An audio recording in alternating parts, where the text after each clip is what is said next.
Ethan's text message came like a thunderbolt on an otherwise ordinary afternoon. It's over. I'm moving to Los Angeles with my 22-year-old girlfriend. Drain the joint account. Oh. Thank you, my soon-to-be ex-wife, but I have no feelings for you anymore. His words weren't just a declaration, they were a sneering challenge hurled directly at me. I read the message once, then again before closing my phone and setting it down on the counter, tears threatening to fall. The man I had poured all my love into, Ethan, the family I had worked so hard to build over the years, had vanished like a wisp of smoke. My hands remained steady, though faintly trembling as I handed Mrs. Carter her change. My voice betrayed no hint of emotion as I wished her a pleasant day. The only sign that my husband of 12 years had just destroyed our marriage with a cold, detached text message was the slight burning sensation in my chest, a pain I quickly smothered.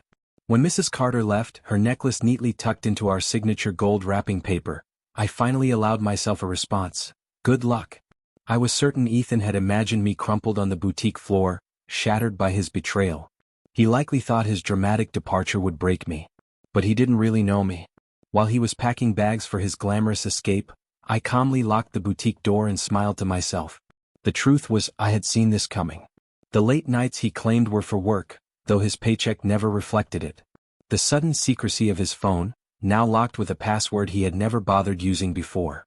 His newfound obsession with the gym, expensive cologne and tight-fitting shirts. He thought he was subtle, but every action screamed insecurity louder than sophistication. 3 months ago, the final clue fell into my hands. A crumpled receipt for an overpriced dinner for two in a $6,000 luxury hotel suite in New York on the same night he claimed he was working late. It was all I needed to set my plan in motion. That evening, I opened a new bank account. A week later, when Ethan suggested we combine all our finances to simplify everything, I smiled sweetly and agreed. But behind that smile, I quietly transferred every penny of my personal savings to safety. The joint account he just emptied? It held only a modest buffer, just enough to keep him unsuspecting. The rest, my real savings, was well beyond his reach, along with detailed records of every suspicious transaction he had made over the past year. My phone buzzed again. Don't bother begging. Haley and I leave tomorrow. I'll send someone for my stuff later. Haley, the new receptionist at his office. I'd met her once at the company Christmas party. She laughed too loudly at Ethan's dull jokes, her hand brushing his arm in a way she probably thought was subtle. She was young enough to be his daughter and naive enough to believe she was special. I didn't bother replying. Instead, I picked up the phone and called my lawyer. The one I had spoken to 2 months earlier, when I found a hotel bill on our credit card for a stay I hadn't booked. It's time, I said, my voice steady and firm.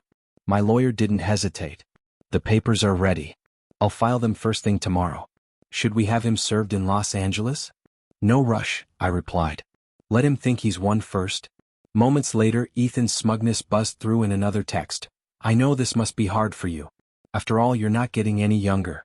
At least you still have your little shop to keep you busy, or earn you a bit of pocket money to get by. Think of it as my final act of kindness for what we once had, a way to make up for everything. My little shop. The boutique I had built from the ground up. A business that earned more in a month than Ethan's middle management job did in an entire year. The same business whose profits I had wisely kept separate from our joint finances. I smiled, picturing the certified letters waiting for him in Los Angeles.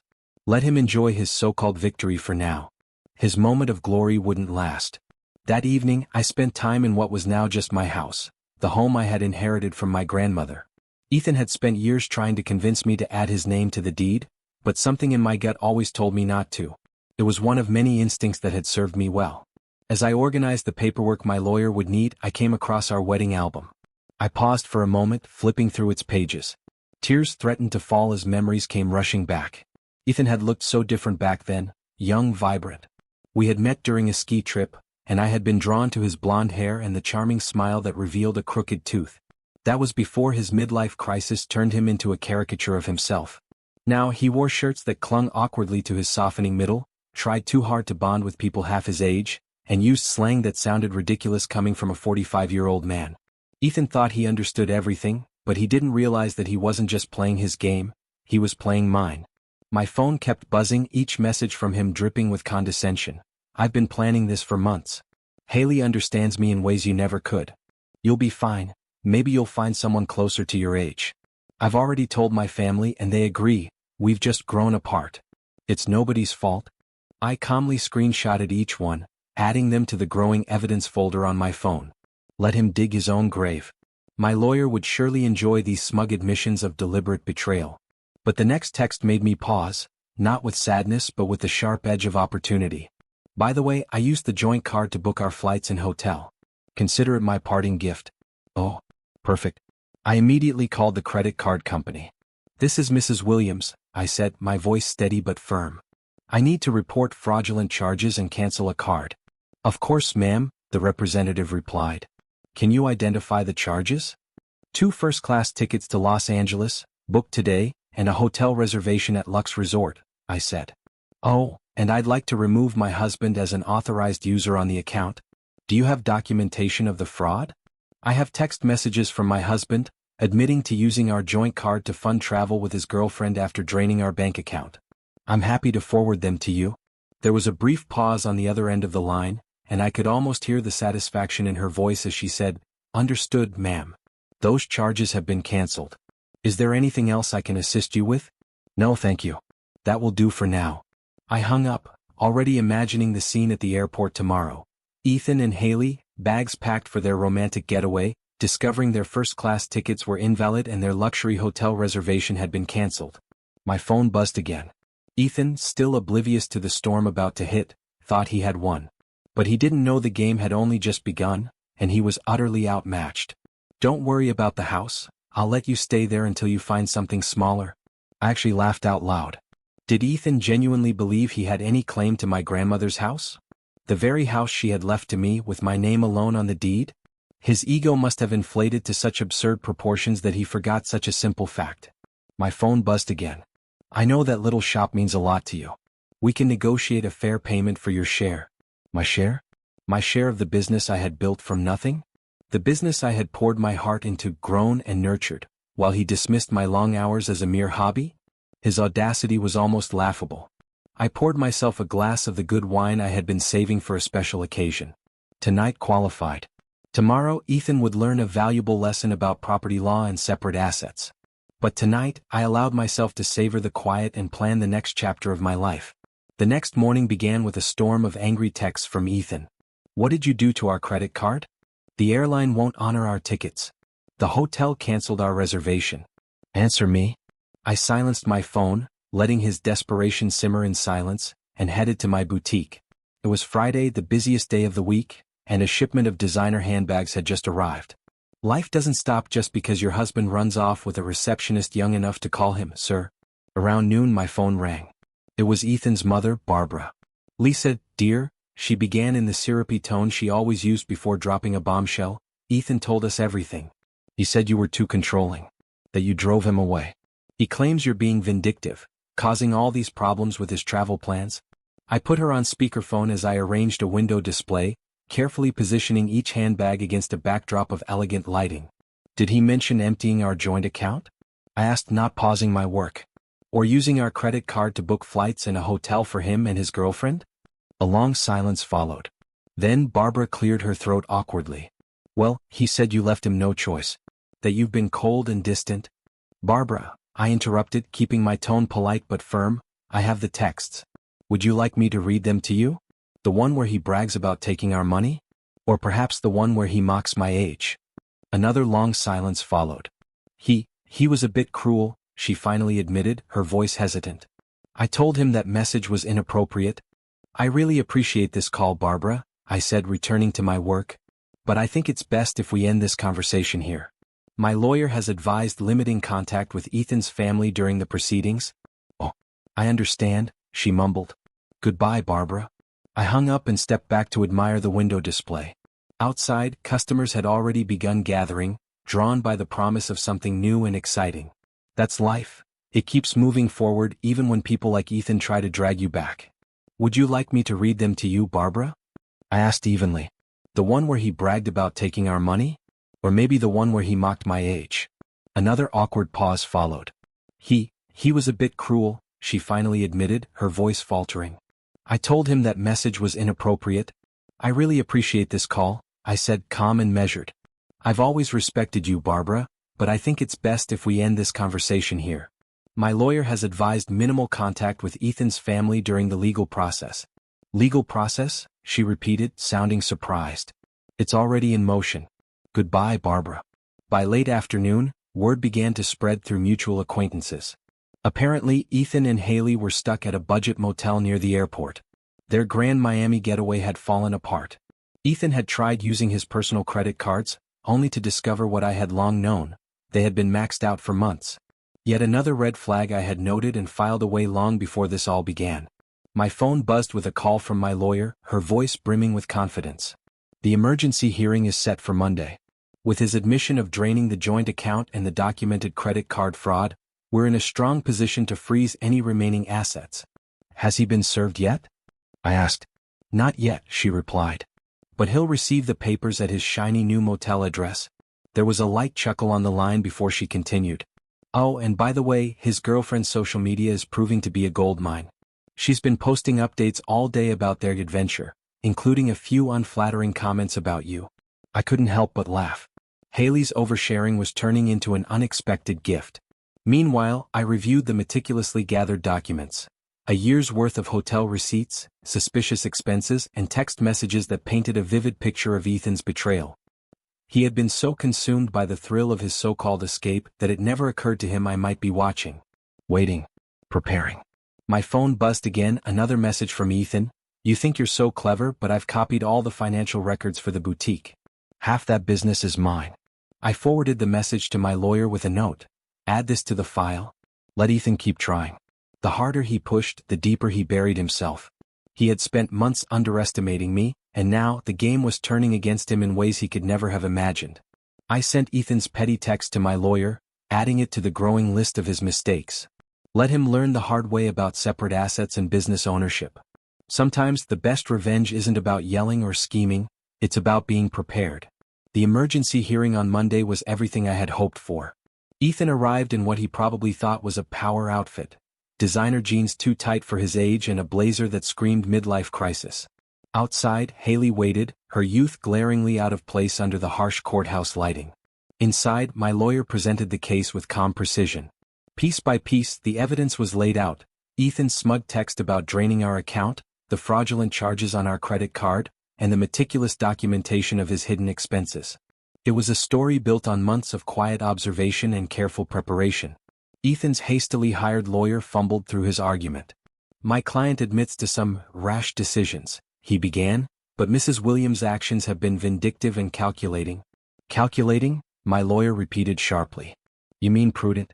My client protected her separate assets, maintained detailed records of her husband's suspicious behavior, and acted responsibly to safeguard what was hers. That's not vindictive, that's smart business.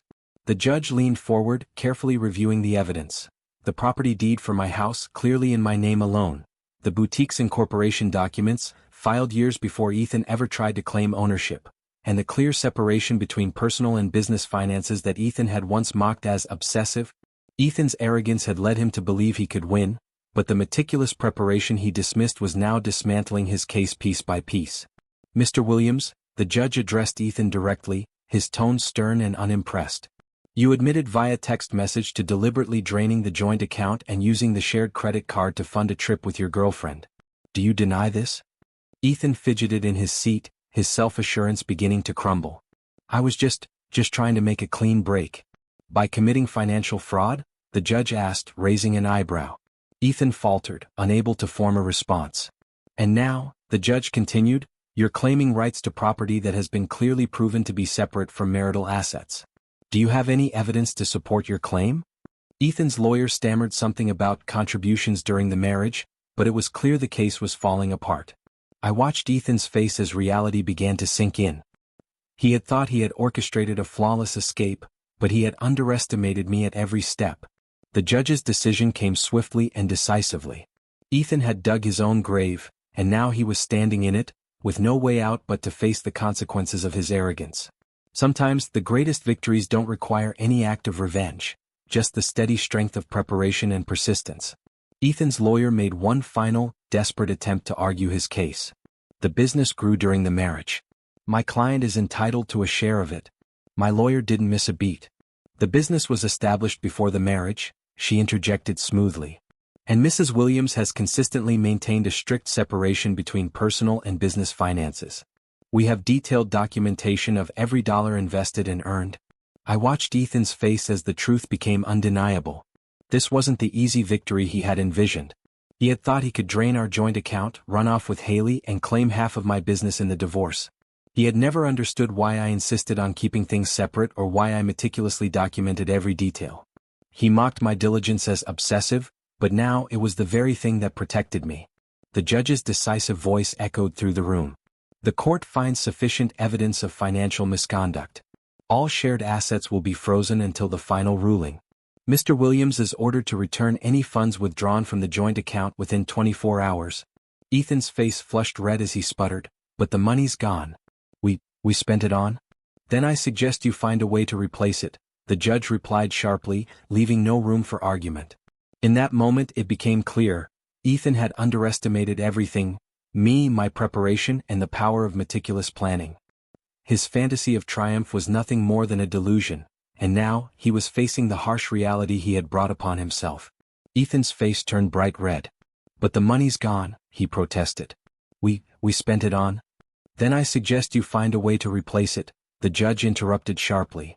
"And Mr. Williams, the court takes a very dim view of using shared credit cards to fund adventures with a paramour."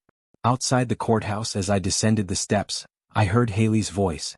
She was asking Ethan about their Miami plans, her tone filled with worry. Whatever his response was, it was drowned out by the confident click of my heels on the marble floor. I was heading back to something he had never valued or understood: my business, my independence, and my life. The following weeks brought a series of increasingly desperate attempts by Ethan to salvage his crumbling position. He claimed the boutique had been his idea, that he had invested money in its early days, and even went so far as to suggest he had been my business partner. Every claim was swiftly dismantled by my lawyer, using the meticulous records Ethan had once dismissed as unnecessary. Each attempt only dug his grave deeper. Ethan thought he was playing a clever game, but he was never the strategist he believed himself to be. His downfall wasn't just due to arrogance. It was his underestimation of the power of preparation and the quiet resilience of the woman he thought he could break. Ethan's desperate claims of being my business partner were quickly refuted by the meticulous records he had once mocked. Every receipt, contract, and financial document proved that he had no stake in my boutique beyond his baseless entitlement. "He's getting desperate," my lawyer remarked during a call. "His girlfriend's social media is practically a diary of their downfall. They're now living in her small studio apartment, clearly relying solely on her receptionist's salary. It's not quite the glamorous escape he had envisioned." Meanwhile, Ethan's family began reaching out, their tone drastically different from their initial accusations. His sister Amanda called first, her voice tight with guilt. "We had no idea," she admitted. "He told us you were cold, controlling, that he needed to get out. But then we saw his texts, the way he bragged about taking your money. That's not the brother I thought I knew." His mother called next, this time in tears. "The things he said about your age, about replacing you with someone younger," she sobbed. "I raised him better than that. Or at least I thought I did. I sent all their calls to voicemail. Their sudden sympathy might have meant something weeks ago, but now it felt like rats scrambling off a sinking ship. I had long moved past the need for their validation. While Ethan's world crumbled, my boutique thrived. Ironically, the gossip surrounding my situation turned into a boon for business. Women came in to show their support, often leaving with far more than they had planned to buy. My story even made the front pages of magazines, garnering sympathy from countless women who had also dealt with unfaithful husbands. One customer confided while purchasing a designer handbag, "My ex-husband tried to do the same thing. Thought he could take everything after the divorce. Men like that never believe we're smarter than they are." Occasionally, my phone buzzed with messages from Ethan, each swinging wildly between anger and manipulation. "You've ruined everything. I never meant to hurt you. You'll regret being so vindictive. Can't we work something out? That business would be nothing without my support." I forwarded each message to my lawyer without even glancing at them. Let him flail. Every bitter word, every pathetic attempt to regain control, only added to the growing evidence file. Ethan had underestimated me from the very beginning, and now, his desperation was driving him deeper into the hole he had dug for himself. Through the grapevine, I heard whispers that Haley was having second thoughts. Sharing a cramped studio apartment with a middle-aged man who couldn't support himself wasn't the romantic escape she had envisioned. The age gap that had once thrilled her in dimly lit hotel rooms now felt stark and unappealing under the harsh light of reality. Haley's social media told the story in real time. Posts about toxic relationships, vague reflections on learning from mistakes. During an update call, my lawyer mentioned, she removed her relationship status this morning. For a fleeting moment, I almost felt sorry for Ethan. Almost. But then I remembered his mocking LOL when he announced he had drained our account. I thought of his cold cruelty, his cutting remarks about my age, and his smug assumption that I would be helpless without him.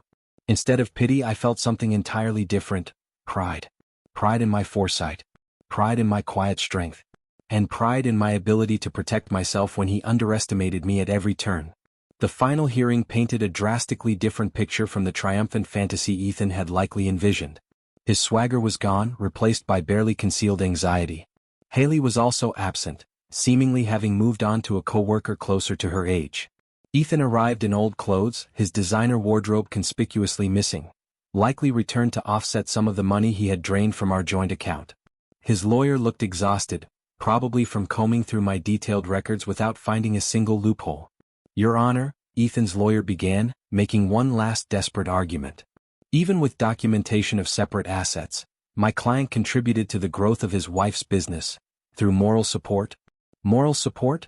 My lawyer interjected smoothly, holding up a printout of one of Ethan's many belittling texts. "You mean messages like these?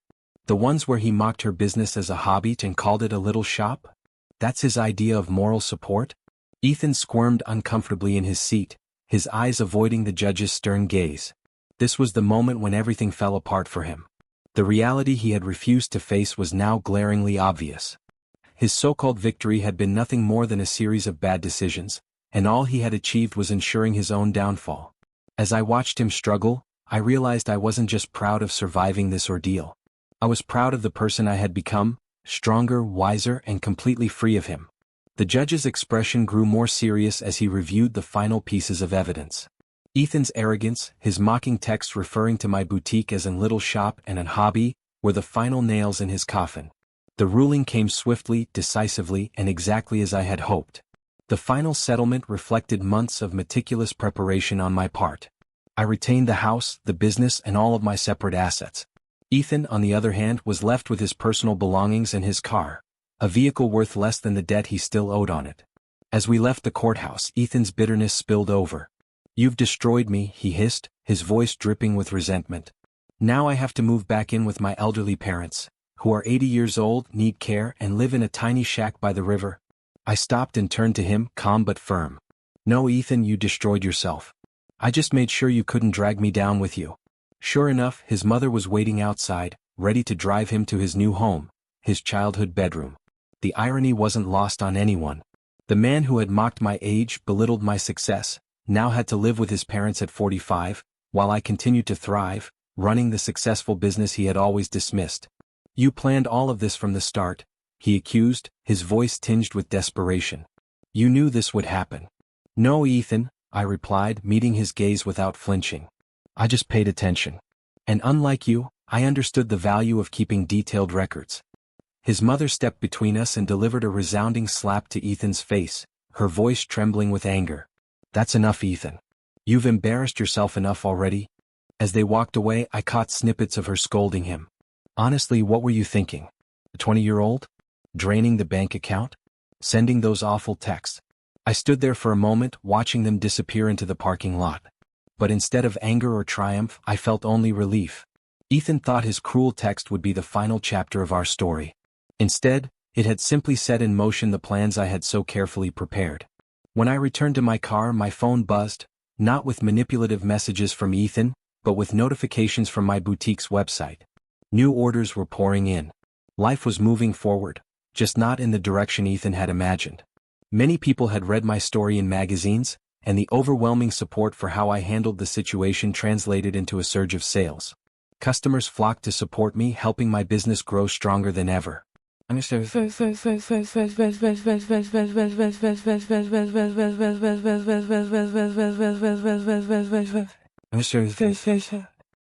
months later, my boutique expanded to a second location.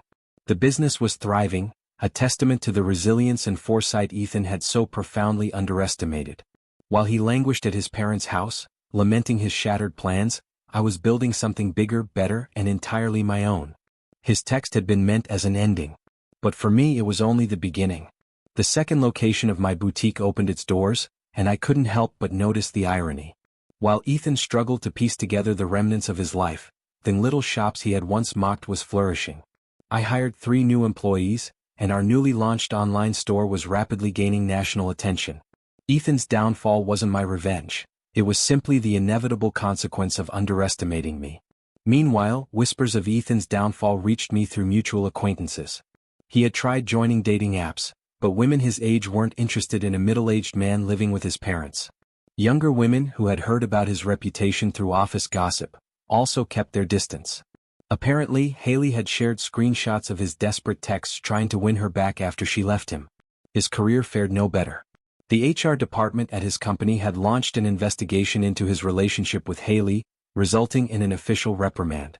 As for the promotion he had been eyeing for months, it went to someone else, someone without a history of inappropriate behavior with subordinates. In a desperate attempt to fight back, Ethan accused the company of age discrimination, but as Amanda later told me during a surprise visit to my boutique, that only led to his complaint being added to his HR file. Seeing Amanda in my store was unexpected, but her presence spoke volumes about how thoroughly Ethan had alienated his family. As she ran her fingers over a silk scarf, she admitted, "At first, we didn't support you. He played the victim so well, you know? But after seeing how he handled everything, how he acted afterward, I'm ashamed we ever believed him." I nodded, responding with a polite but distant smile. Her apology was sincere, but the damage had already been done and couldn't be undone. My lawyer continued to update me on Ethan's futile attempts to challenge the divorce settlement. Each new petition he filed was denied. His accusations of unfair asset division were swiftly dismissed because the evidence against him was overwhelming. Ethan had spent far too much time imagining himself as the victor in this story, but reality had finally caught up with him. While he was digging himself deeper into a hole of bad decisions, I was thriving, surrounded by the success he had once underestimated. The little shop wasn't just surviving, it was soaring. With each new milestone, the gap between our lives grew wider. Ethan's latest attempt to challenge the divorce settlement was laughable and doomed to fail. According to my lawyer, he actually tried to argue that his text about draining the joint account had just been a joke. The judge asked if Hahang made theft any less illegal. She recounted with a light chuckle. While Ethan floundered, the success of my boutique brought me unexpected recognition. Local business magazines began reaching out, eager to share my story, not as a scorned wife, but as a savvy businesswoman who had protected her interests and risen stronger than ever. Young entrepreneurs sought my advice, eager to learn how to safeguard their ventures.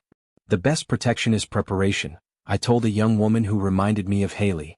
"And always trust your instincts." Ethan's mother still called occasionally, usually after another one of his self-destructive stunts. Ethan had tried online gambling to fix his financial problems and joined a pyramid scheme promising quick returns. Each attempt only dragged him deeper into trouble. "I don't know where we went wrong with him," she sighed during one call. His father and I offered to help him get back on his feet, but only if he took responsibility for his actions. Instead, he's still blaming everyone else. You, Haley, his company, even the judge. I listened politely but kept my distance. Their family drama was no longer my concern. My life had moved on, filled with plans for a third boutique location and an expansion into luxury accessories. The only reminder of Ethan's impact on my life hung in my office, a framed screenshot of his final text before I blocked his number. "Have fun with your little shop. At least it'll keep you busy in your old age." Below that framed screenshot was my latest business award, a shining testament to how wrong he had been. My little shop wasn't just keeping me busy, it was building an empire. Ethan had tried to write the ending to my story, but all he had done was set the stage for the next chapter of my life.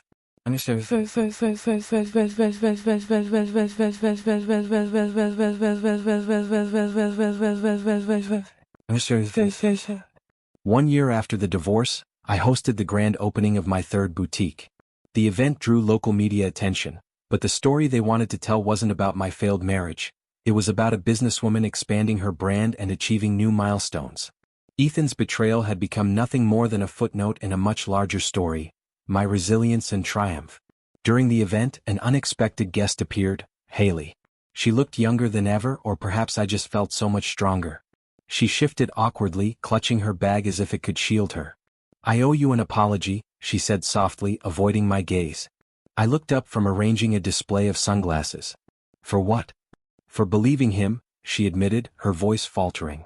"He said you were cold, controlling, that you didn't support his dreams. But then I saw him use the same manipulative tactics on me when things got tough." I met her gaze, unflinching. "Those weren't dreams, Haley. They were escapes. There's a difference between the two." She nodded, a shadow of shame crossing her face. "I understand that now." After a moment of silence, she added, "He tried to move in with me when you froze the accounts. Thought my studio apartment was just a temporary stop." She gave a bitter laugh. 2 weeks later, he started complaining about the size of my closet and suggesting I take out a loan for a bigger place. "That's when I understood what you meant about the difference between dreams and escapes." I couldn't help but chuckle. "Let me guess, he had big plans but no way to fund them, right?" "Exactly," Haley said, shaking her head. "Everything was going to work out once. Once his investments paid off, once he got that promotion, once his cryptocurrency definitely increased in value." She sighed. "Now I'm dating someone my own age. We have student loans and a small apartment, but at least we're building something real." I nodded, turning back to rearrange the sunglasses display. "It sounds like you've learned your lesson." Haley gave a faint smile before walking away, leaving me with a sense of closure. Her story reminded me just how far I had come. Ethan's false promises and manipulations no longer held any power over me, or anyone else for that matter. The boutique was bustling, the energy brimming with hope and potential. Each new milestone was another step forward, another symbol of independence. While Ethan tried to escape reality, I had built my own, brick by brick, until it became unshakable. Success wasn't just the best revenge, it was my redemption. "But at least we're building something real," Haley had said before leaving the boutique. After she left, my assistant manager leaned in and whispered, "Was that the girlfriend?" "No," I replied with a small smile. "That was just another woman who learned the same lesson I did." Speaking of lessons, I turned to a young couple admiring the designer handbags. "Let's talk about your idea for expanding the accessories line," I said to my assistant. The boutique was no longer just a business. It was a testament to independence, resilience, and the power of preparation. Young entrepreneurs often sought my advice, and I always shared one critical piece of wisdom: protect your assets and never underestimate the value of preparation. Not long after, Ethan's mother called me one final time, not to discuss him but to thank me. "You taught our family an important lesson," she said. "About enabling bad behavior. About making excuses for cruelty. Ethan is still living at home, still blaming everyone else for his problems, but we're no longer defending him. That's your legacy to our family, showing us the difference between supporting someone and enabling them." Her words echoed in my mind as I reviewed plans for a fourth boutique location. Ethan had once tried to break me, to replace me with someone younger, and to take half of what I had built. Instead, he had unwittingly pushed me to become stronger, more successful, and more resilient than ever. As if on cue, my phone buzzed with a message from my lawyer. Ethan filed another petition to revisit the settlement. The judge dismissed it immediately and ordered him to pay court costs. "I thought you'd enjoy that." I smiled, picturing Ethan sitting in his childhood bedroom, still clinging to the delusion that he could rewrite the ending. But that ending had been sealed the moment he underestimated me. Sometimes, the best revenge isn't about getting even. It's about moving forward, thriving, and proving that the life you've built for yourself is stronger than anyone who tried to tear it down.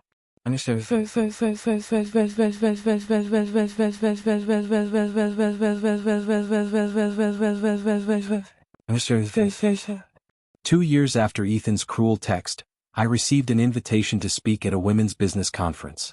The topic wasn't about divorce or betrayal, it was about building and protecting a successful business. My story had transformed from a cautionary tale into a source of inspiration. During the Q&A session, a woman in the audience raised her hand. "How do you balance personal and business finances?" "My husband says I'm being paranoid. He says marriage means sharing everything." I smiled knowingly. "My ex-husband said the same thing, right up until he tried to claim half of my business during the divorce." Trust your instincts. Protection isn't paranoia. My boutique chain had now expanded to 5 locations, each more successful than the last. The little shop Ethan once mocked now provided jobs for 30 people and had been featured in several national magazines. Through mutual acquaintances, I learned that Ethan had finally moved out of his parents' house, into a small apartment above a garage.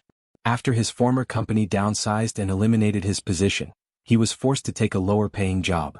His dating profile, still claiming he was young at heart, used an outdated photo that barely resembled his current self. In a remarkable twist of irony, Haley had become a regular customer at my original boutique. She had earned her business degree and started her own social media consulting firm. One day, while picking out a scarf, she said to me, "You've inspired me," showing that a woman can build something lasting instead of falling for empty promises. I kept Ethan's cruel text message framed in my office, not as a reminder of pain but as a testament to how far I had come. Below it, I hung a sign that read, "Success is the best revenge."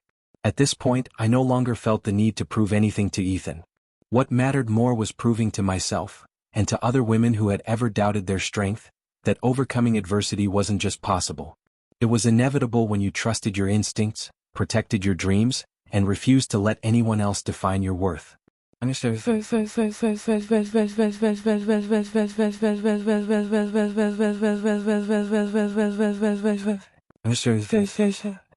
the 5-year anniversary celebration of my first boutique, I stood before a room full of employees and loyal customers. The space that had once been a small shop had transformed into the flagship store of a thriving business empire. The air buzzed with energy and pride, a tangible testament to how far we had come. Among the crowd was an unexpected guest, Ethan's mother. I hadn't sent her an invitation, but there she was, smoothing the fabric of a designer dress she had purchased from my store. She waited until the room thinned out before approaching me. "I saw Ethan yesterday," she said, her tone a mix of regret and resignation. "He was talking about his glory days, about the life he could have had. He still doesn't understand that he didn't lose everything in the divorce. He threw it away." Her words lingered in my mind, taking me back to that message from Ethan, the cold cruelty in every word, the smug assumption that I would crumble, and the way he had expected me to beg, to prove him right about my supposed desperation. Instead, I had built something stronger, an empire. Instead, I built something stronger. Each new boutique location wasn't just a business milestone, it was a testament to what women can achieve when they stop dimming their light for insecure men. Lost in thought, I was approached by a young sales associate I had hired just last month, coincidentally also named Melissa, with a question about the new inventory system I had recently implemented. As I explained the process, I caught a glimpse of my reflection in the store window. The person I saw wasn't the woman Ethan had dismissed 5 years ago. She wasn't someone growing old, as he had once cruelly implied. She was wiser, stronger, and undeniably more successful. Ethan's message had been meant to mark an ending, but in reality, it was a beginning, a life that was entirely my own, free from his shadow. And it wasn't just a new beginning for me. It was a story that resonated with every woman who heard it, inspiring them to recognize their own strength and realize that they deserved so much more than being a supporting character in someone else's midlife crisis. Sometimes the best revenge isn't looking back, it's moving forward with purpose, power, and pride.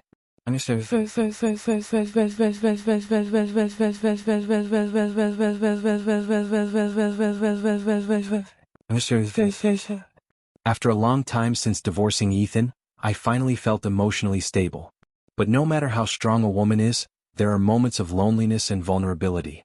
I decided to book a long trip to France, and during that journey I met David, a man with golden hair, fair skin, and a radiant smile framed by a charming crooked tooth. He was captivating. And do you want to know how the story unfolds between Lisa and David?